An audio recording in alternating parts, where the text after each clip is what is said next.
di nganten. Ada di nganten. Jawa. Kue.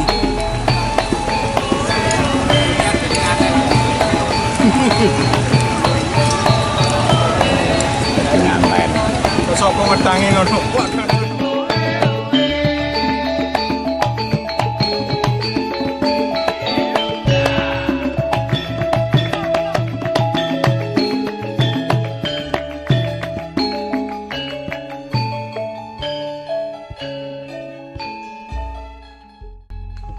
Assalamualaikum warahmatullahi wabarakatuh. Bersama saya Suparman 78. Video kali ini para sinoman dan sinowatinya yang bertugas di acara resepsi pernikahan Mbak Trisna dengan Mas Wahyu ya teman-teman. Sangat luar biasa kekompakan para sinoman ini, sangat luar biasa.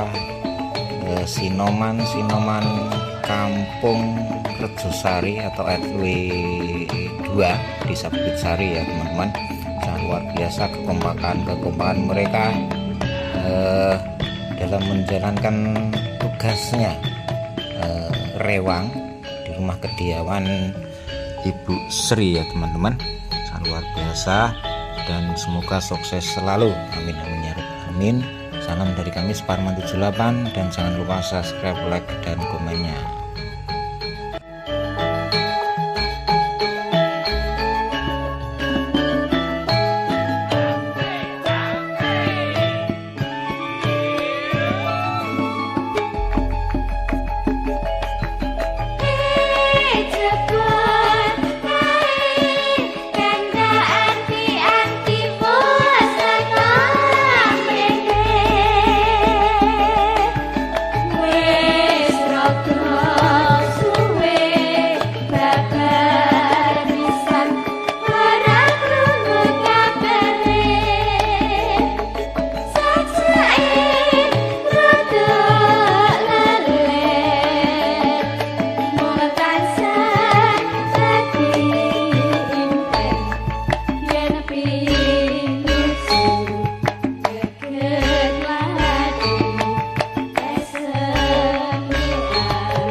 Siro